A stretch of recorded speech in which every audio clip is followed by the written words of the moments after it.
amendoim e o macaco estava só olhando, o impulso era ativado no mesmo local de quando ele estava fazendo. Então, quando ele estava olhando, era a mesma coisa de como ele estivesse fazendo aquilo. É isso que diz respeito aos neurônios espelho. Então, e nos humanos, eles depois descobriram através de ressonância magnética que esses neurônios espelhos eles são mais distribuídos ainda no nosso cérebro. Eles fizeram um estudo lá no aparelho e primeiro a pessoa tinha que imitar expressões faciais, né? A pessoa sorrindo, pessoas mudando a expressão facial, eles tinham que imitar. Posteriormente, eles tinham que apenas olhar, não imitar.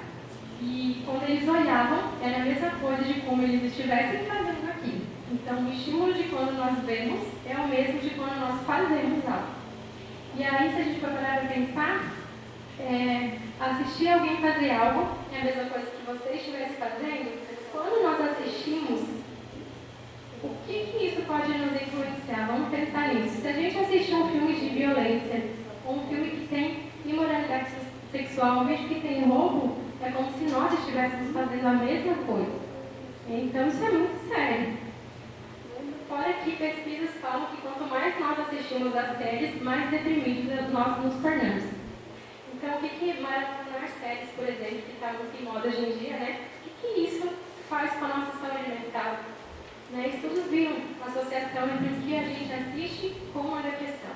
Isso está muito ligado. Isso se torna um vício, que qualquer vício, qualquer que seja, é prejudicial para a nossa saúde. Então, a gente vê que tudo pode te ensinar algo. Os filmes ensinam, a escola ensina, a igreja, o sermão ensina, o mundo ensina, aonde nós estamos aprendendo. Essa é a questão, né? Que influência isso tem sobre nós? E aí a gente lembra, nós sempre nos tornamos parecidos com aquilo que nós contemplamos. O que nós estamos contemplando? Se a gente ver, se a gente ouvir e aprender de Jesus, a quem nós vamos nos tornar parecidos? Com Jesus, né?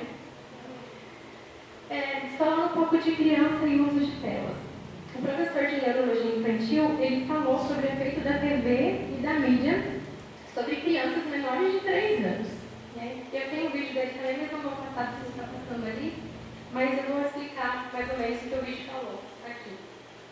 Então, as crianças, a preocupação deles é que as crianças estão sendo expostas de maneira rápida, né? A imagem de telas, de panos de fundo, de quadros de TV ali. E quanto mais rápido essas imagens, esses quadros mudam, maior a probabilidade da criança ter déficit de atenção, né? Ter problema de atenção à medida que ela vai crescendo. E eles descobriram que quanto mais os bebês assistem TV antes dos 3 anos, mais propensões eles têm de terem problemas de atenção posteriormente. Então, os bebês que assistem 2 horas de TV por dia, antes dos 3 anos, têm 20% a mais de chance de ter dificuldade de atenção quando ele tiver 7 anos. E hoje, o que eu mais vejo, tendo crianças, o que eu mais vejo é criança com dificuldade de atenção. São vários motivos, mas com certeza eles descobriram que as telas têm muito a ver com isso, né? Dificuldade de atenção, de aprendizagem, de memória. E esse estudo mostra sobre a dificuldade de atenção. Então, será que as telas estão influenciando as crianças e o seu desenvolvimento hoje, né? Para a gente pensar? E como que os bebês brincam, né? Quem tem criança pequena, quem já viu bebê, os bebês ficam parados, geralmente? Como é que eles brincam? Eles não ficam parados, né? Ficam se mexendo o tempo inteiro, ficam colocando coisas na boca, pegam, exploram, mudam de lugar, levanta, derruba, cai, enfim, eles não param. Eles exploram bastante esse ambiente. O que acontece quando uma criança fica na frente da TV? Fica parada, né? Ficam paralisados. Não exploram, não mexem em nada, não colocam nada na boca, ficam paradas, vidradas em frente a uma tela. E criança, gente, precisa brincar. A ocupação da criança é o brincar. Assim como para nós adultos o trabalho é importante, para a criança o brincar é o mais importante, é o que vai dar as habilidades que ela precisa para a vida adulta e para as habilidades posteriores. E todas as crianças, elas nascem com mais conexões neurais, mais sinapses, do que nós adultos. E é isso que facilita, isso que faz com que elas aprendam com mais facilidade do que nós. Porque a fase de desenvolvimento, até os 3 anos, é a principal fase de desenvolvimento para que elas aprendam. Quanto mais novas, mais elas vão aprender. Né? adaptabilidade, que a gente chama, que é essa capacidade de aprendizado rápido de se adaptar ao ambiente. Então, Deus nos fez assim para que a gente pudesse fazer muitas coisas ainda enquanto crianças, né? E quando a gente coloca uma criança por muito tempo na frente de uma TV, na frente de um computador, de um celular, a gente está roubando o tempo que ela tem para se desenvolver. E, de certa forma, a gente está tirando uma parte do desenvolvimento dela. Principalmente com a mudança, né, de cena e de pano de fundo ali rapidamente no desenho. Os desenhos às vezes parecem muito inofensivos, mas eles têm muitos estímulos, tanto visuais quanto auditivos, quanto até mesmo das mensagens que estão sendo trazidas através desses desenhos. Então, quando você deixa ela por muito tempo em imagens que mudam rapidamente, você está educando ela para que ela não tenha capacidade de prestar atenção. Né? Ela não forma uma imagem coerente daqueles quadros. A gente, como adulto, tenta formar uma história coerente. A criança só recebe aquilo que ela está vendo mesmo. E aí, quando a criança vai para a escola, por exemplo, tudo se torna muito chato. Porque as coisas não ficam mudando de cor o tempo inteiro, né? Não fica tão interessante para ela, digamos assim. Então, a hipótese de estímulo excessivo é que a exposição prolongada a essa mudança rápida de imagens durante esse período crítico de desenvolvimento cerebral pré-condiciona a mente a esperar níveis elevados de estímulos. Então, ela vai querer sempre mais estímulos, vai ficar meio que viciada desde cedo, digamos assim, né? Então, a gente fica hiperestimulada, tem um excesso de estímulos para as crianças. E isso gera muita dificuldade de atenção, concentração, memória, aprendizagem, muita. Então, prejuízos são significativos. E tem estudos mostrando também, né, Christian Berdahl fala sobre isso, que o tempo excessivo de uso de telas, tanto em crianças quanto adultos, ele reduz a nossa massa cinzenta. E a nossa massa cinzenta é o nosso córtex.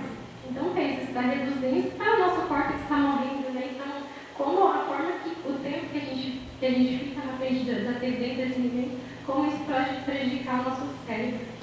E aí, se isso acontece, se a gente não tem mais o córtex, né? Tem, né? Mas assim, se ele está funcionando de menor forma, que vai liderar a gente cada vez mais que vai nos governar o nosso subconsciente, né? E a gente não vai ter domínio próprio, nem para fazer escolhas. E tem vários artigos na internet, né, dizendo que as TVs prejudicam bebês. Até a Academia Americana de Pediatria diz que crianças com menos de 2 anos jamais deveriam assistir TV. A USA Today também fala que na França é proibido programa de TV para crianças de até 3 anos de idade, porque eles sabem o efeito que isso causa na mente das crianças. Então, a gente vê que os vídeos e os jogos, os joguinhos infantis, eles impactam demais, né, na mente das crianças, inclusive no comportamento delas. E eu vejo isso diariamente na minha prática profissional. Então, se a criança ela já é mais agitada, por exemplo, quando ela assiste a filmes, ela chega assistindo filme, joguinhos, né, ou videozinhos de desenho, na sessão, elas ficam com um comportamento mais agitado, ficam completamente desorganizadas, com dificuldade de manter a atenção, isso é fácil. Isso interfere diretamente no brincar e na exploração desse ambiente. E, consequentemente, se isso continuar, vai afetar a aprendizagem dela e vai formar vícios desde a infância, né? E interfere, inclusive, no desenvolvimento e na formação de caminhos neurais. Então, quantas crianças hoje estão sendo hiperestimuladas? Né? Com desenhos, jogos, músicas, telas, açúcar, né? Alimentação, alimentos industrializados, alimentos estimulantes que dificultam também a dificuldade de elas manterem a atenção. O quanto esses estímulos interferem na mente, no comportamento e no desenvolvimento dessa criança. E se a gente lembrar, a criança ela forma um caráter, né? A formação do caráter é desenvolvida em torno de 6, 7 anos de idade. Ellen White fala isso. Então, que tipo de caráter essa criança está formando? Que tipo de caráter está sendo formado na criança? Né? Muito sério. O que vai ajudar a determinar o caráter dela vai ser tudo aquilo que ela aprende, que ela está vendo, escutando, que ela está fazendo. Tudo molda a nossa mente, o nosso caráter. Né? O que essa criança está aprendendo? E os pais, eles são responsáveis pelas crianças e é dever principalmente da mãe ajudar a mudar o caráter, né, do filho através da educação que é dada para ele. Então a responsabilidade é muito, muito grande, né? E a gente acha que um joguinho ou um desenho, muitas vezes é inofensivo, né, bobinho e tal, mas ele sempre vai influenciar, ou para o bem ou para o mal. Assim como nós adultos, tudo que nós assistimos ou ouvimos, ou qualquer coisa, também vai influenciar ou para o bem ou para o mal. Isso molda o caráter, a aprendizagem, a tomada de decisões e o nosso domínio próprio. E aí, de novo, que a criança deixa de aprender a explorar a infância, vai gerar dificuldade para ela na vida adulta, ou nas fases posteriores de desenvolvimento. E aí, entrando um pouquinho de jogos games, que é a última parte, antes da parte espiritual. Vocês não estão cansados? Querem tomar uma água mesmo? Ainda tem tempinho. Vou dar uma levantada, uma alongada, uma respirada. Falta muito aí, ó. Falta um pouquinho ainda. Porque a gente vai ficando desatento, né? Quando a gente fica muito tempo sentado, a gente perde a atenção fácil, isso é normal. Nosso cérebro não consegue ficar tanto tempo ligado. Então, se vocês quiserem dar uma levantada, uma alongada, tomar uma aguinha. Boa ideia também.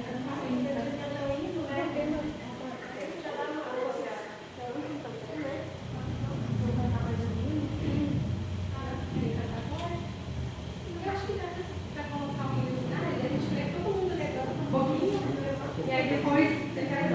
E a gente dá uma clareada um pouquinho na mente, né? Alguém tem alguma sugestão de hino? Tinha falado na Infinita Graça, a gente fala. Pode ser Infinita Graça? Se não tiver alguma outra sugestão também.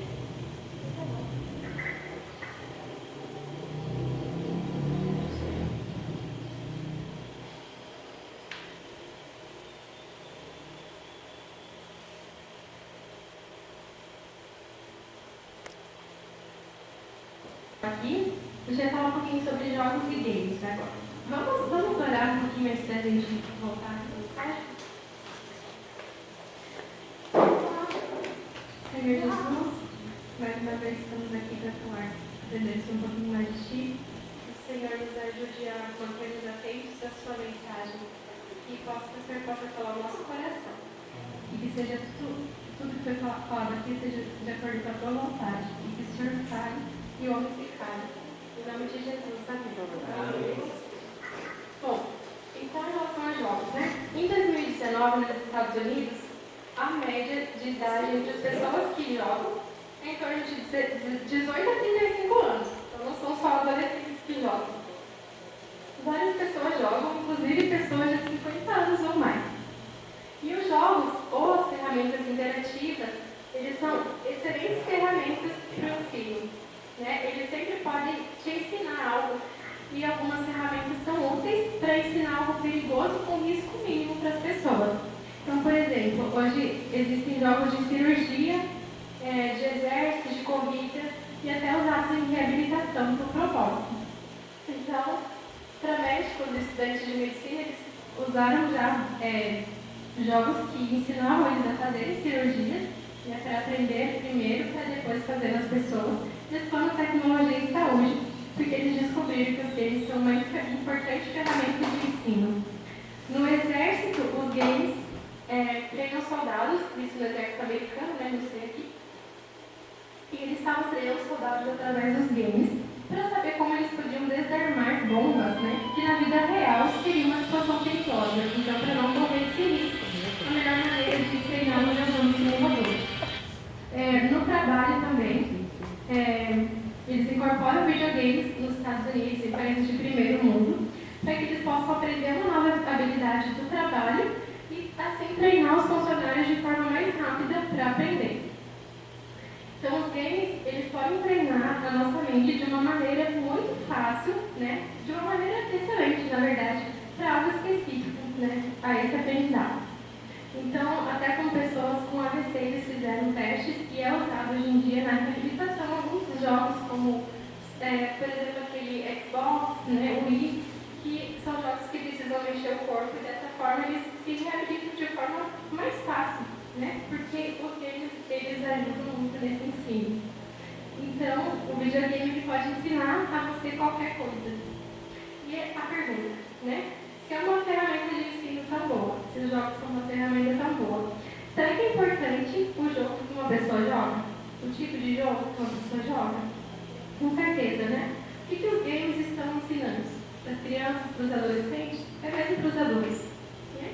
Por exemplo, né? Os games de tiro, de matar, assassinar, jogos filmes que têm muita violência, o que eles estão nos ensinando a fazer? Principalmente porque nós vimos que aquilo que nós vemos é como se nós estivéssemos fazendo. Então, o que está nos ensinando esse tipo de jogo?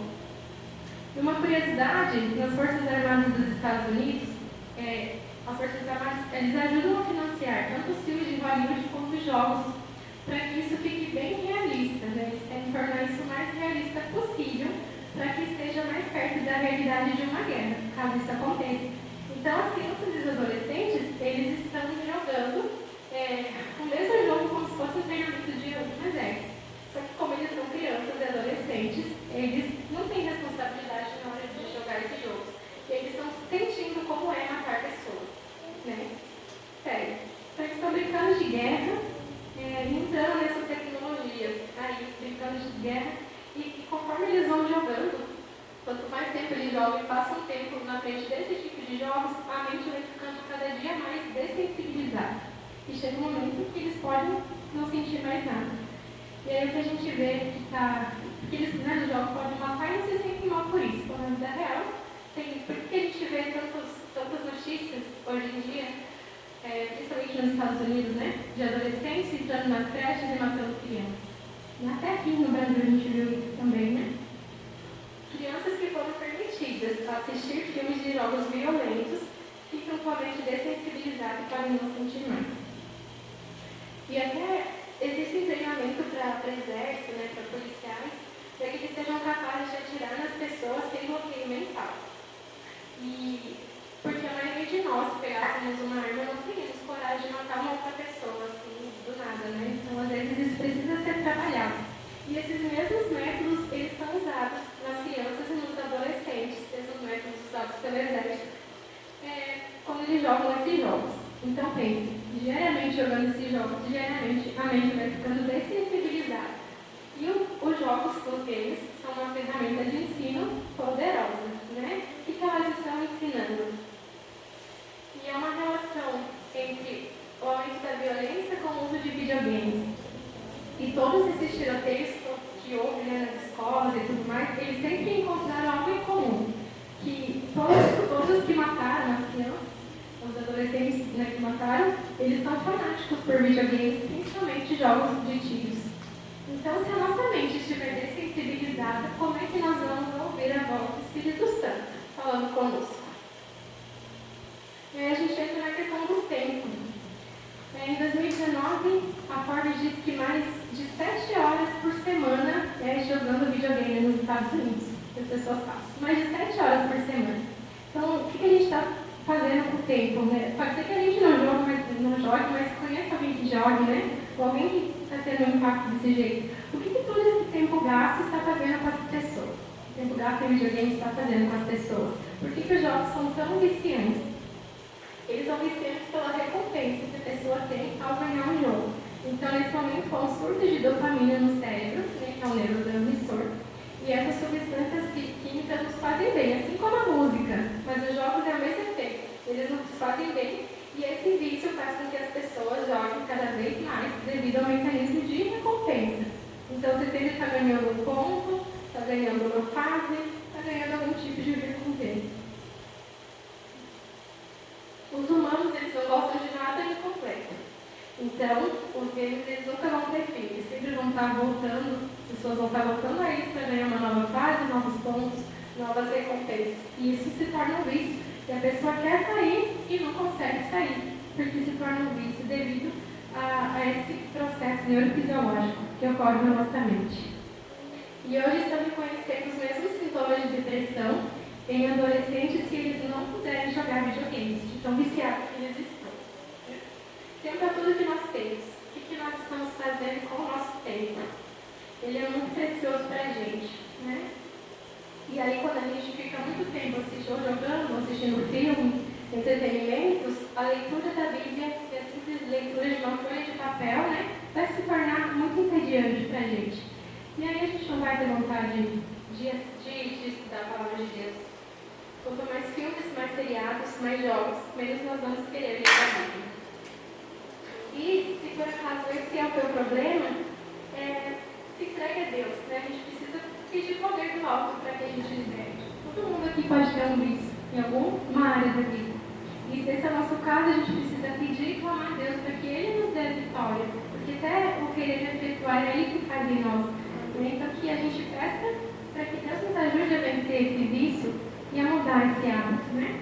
E aí a gente pode fazer o jejum dos 5 sentidos, que é se abster de tudo aquilo que influencia a minha mente. Seja alimentação, deixar uma alimentação saudável, fazer um jejum de redes sociais, jejum de jogos, de qualquer coisa para que minha mente fique clara para ouvir a palavra de Deus, para ouvir o Espírito Santo falando comigo.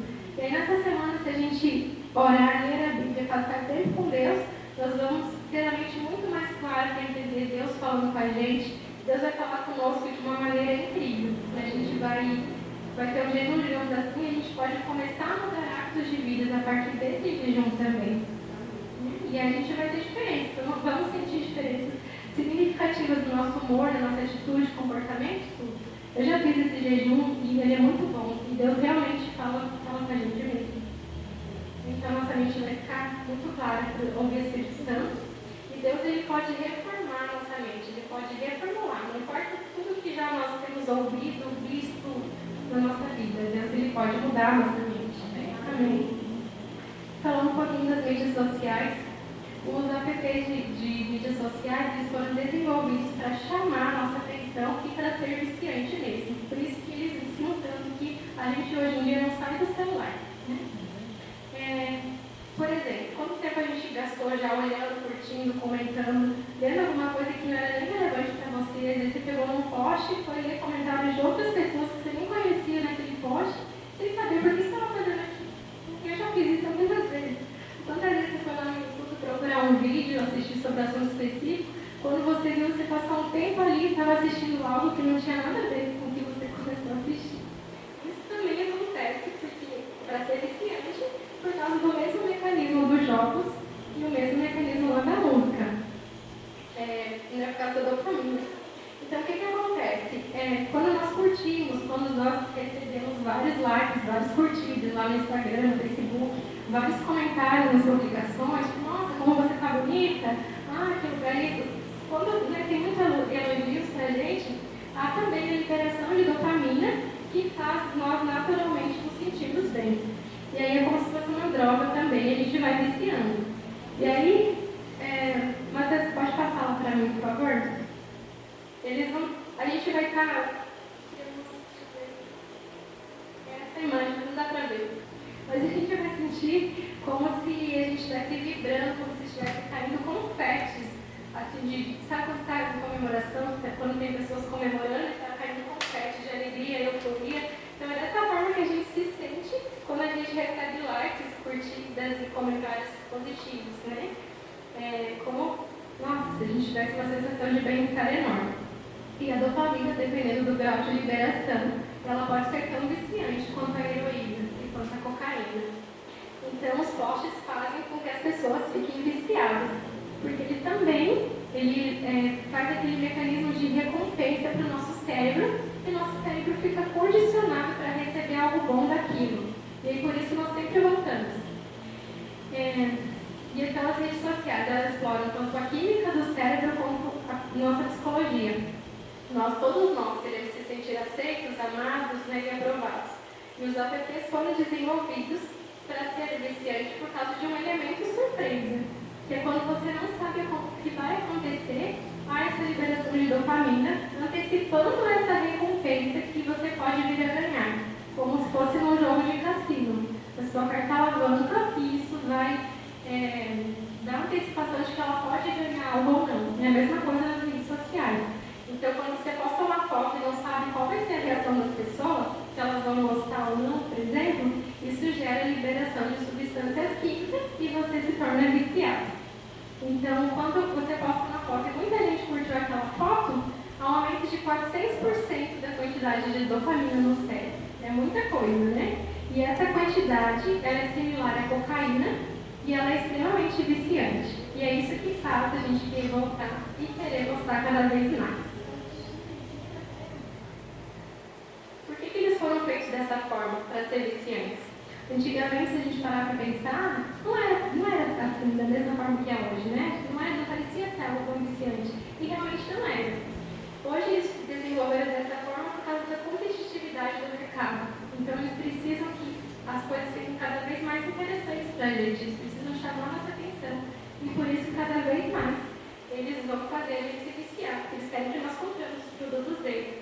nós usamos os produtos dele. Então, eles estão querendo a nossa atenção constantemente. Exemplo disso é até a publicidade, que aparece quando você fala algo, você nem pesquisou, você só falou com alguém algo, de repente na tela do celular apareceu o quê? Aquilo que você estava falando, aquilo que você pesquisou. Então, eles pegam coisas do nosso interesse e colocam na nossa frente para fazer a gente comprar. O que as redes sociais estão fazendo para a saúde mental? Estudos falam que o aumento de uso de mídias sociais causa aumento da depressão também, principalmente em mulheres, por causa dessa comparação com outros. Né? E falam que eles descobriram que as mulheres sempre vão olhar aquelas que elas acham que são mais bonitas ou mais interessantes do que elas. E essa comparação causa depressão nelas. Além desse, tem o Twitter, que tem o limite de caracteres, e esse limite é proposital. Eles fazem isso porque quando nós estamos frustrados ou chateados, a gente tende a falar menos. A gente fala poucas palavras. E o Twitter ele usa isso para frustrar os usuários, porque assim eles fazem com que os usuários sempre voltem às postagens, né? E eles frustram por quê? Porque a maioria dos comentários são negativos. Dificilmente os comentários do Twitter são positivos. Isso gera frustração, faz com que a pessoa volte. E aí, eles querem que a gente esteja no estado de inveja. Ah, eu quero isso, eu gostaria de ter isso que aquela pessoa tem, eu não tenho. Aquela vida da outra pessoa é mais legal que a minha. Né? E tem essa comparação que nós não devemos ter com nada, em relação a nada disso. Né? Isso foi desenvolvido para que fosse assim. Então, nós somos como se fossem empregados das redes sociais, Facebook, Instagram, porque nós colocamos o conteúdo no site deles. Se a gente não colocasse, eles não funcionariam, né? E a única maneira que eles encontraram das pessoas voltarem é quando elas estiverem deprimidas, com raiva, frustradas, com inveja, e aí faz com que as pessoas voltem vez após outra. E quanto mais tempo gastamos com redes sociais, mais ligação há com a depressão. Quanto as mídias sociais nos afetam e quanto tempo nós passamos em frente às mídias sociais. Deus ele não quer que a gente tenha esse relacionamento com as pessoas, né? Que as mídias incitam em nós. Deus quer que nós tenhamos relacionamentos de amor com os outros, relacionamentos de ajudar o próximo, né? De empatia, não de inveja, não de competição, coisas do tipo. Por isso a gente deve cuidar do tempo que nós ficamos nas redes sociais e com aquilo que nós vemos. E criar relacionamentos verdadeiros uns com os outros. É isso que faz bem para a nossa vida. E assim, da mesma forma, com o Evangelho, quando a gente planta sementes, né, a gente espera a semente crescer, dar frutos, da mesma forma a gente tem que fazer com as pessoas e com o Evangelho. Cuidar como se fosse uma planta e cultivar, né, um relacionamento com as pessoas. E isso significa que a gente não pode mais usar redes sociais? Não quer dizer isso, né? Mas quer dizer que a gente pode usar as mídias sociais de forma equilibrada e de maneira positiva. Então, a gente postar coisas relevantes, postar coisas de Deus, que fale do Evangelho, ou que mostre o nosso estilo de vida para as pessoas lá fora que não conhecem, porque através do nosso estilo de vida, muitas pessoas podem vir também a conhecer a Deus, né? Ou influenciar as pessoas de forma positiva. Então, como que a gente está usando essas mídias sociais, né? Nós devemos ter muito cuidado ao usá-las. Uma forma também que nós devemos usar para que isso não faça mal para a gente. E assim como uma aposta, qualquer pessoa viciada, ela não pensa que está ficando viciada. Da mesma forma com as redes sociais, a gente usa e não acha que está ficando viciado, mas não pintar, né? Então, essas redes sociais também nos viciam e impactam também a nossa comunicação com Deus. Então, para a gente pensar quanto tempo a gente está investindo nisso e quanto tempo nós estamos passando lendo a Bíblia, por exemplo, lendo esse livro de profecia, né? Para a gente comparar um pouquinho. E agora, para chegar à parte final realmente da nossa mensagem, de tudo que a gente ouviu aqui sobre músicas, entretenimento, redes sociais, como isso impacta na nossa mente, né? É através dos sentidos que nós vamos receber informações que vão provocar os nossos pensamentos, que vão gerar os nossos sentimentos e que vão terminar em ações. E lembrando que um comportamento, se ele for repetido, ele forma um hábito, e o hábito é o que forma o nosso caráter. Então, como isso é sério para nós? Nós precisamos estarmos limpos de tudo aquilo que contamina o nosso ser. A nossa mente precisa estar clara e sensível à voz do Espírito Santo. E aí, Satanás ele quer sempre buscar escravizar nossa mente através do que ouvimos, comemos, fazemos, tocamos, cheiramos, etc. Né? Ele aguça em nós o prazer carnal entorpece a nossa mente. E aí a gente fala, só um pouquinho disso, só um pouquinho daquilo, não dá nada, né? Não faz mal, não tem problema. Será que um pouquinho não tem problema? Será que um pouquinho não vai fazer diferença? De acordo com aquilo que faz na minha mente? O que esse pouquinho pode fazer na nossa mente? A mensagem aos jovens diz assim: os pensamentos e os sentimentos combinados constituem um caráter moral. Quando julgueis que, como cristãos, não vos é requerido restringir os pensamentos e sentimentos, sois levados sob a influência dos anjos maus e convidais a sua presença e o seu domínio. Que texto forte! Então, nós precisamos restringir os pensamentos e sentimentos, senão nós somos levados à influência dos anjos maus. E aí ficamos ao domínio deles. E o pensamento é uma escolha entre a influência do bem e do mal. Os pensamentos são influenciados pelo que entra na nossa memória. Então, o que está entrando na nossa memória através dos sentidos? É pelo contemplar que somos transformados. Mais uma vez, para a gente gravar isso. Demorando o pensamento no amor de Deus e nosso Salvador, contemplando a perfeição do caráter divino e reclamando a justiça de Cristo como nos pertencendo pela fé, seremos transformados na mesma imagem. Amém? Amém. Que a gente possa contemplar Cristo para sermos transformados cada vez mais na imagem e semelhança de Deus. O que será que eu estou deixando entrar na minha mente? Será que são coisas boas que edificam o meu caráter? Ou será que eu estou colocando lixo na minha mente e coisas que me afastam de Deus e que só prejudicam o meu caráter? Como que eu estou sendo influenciado no meu dia a dia? Por coisas boas ou ruins?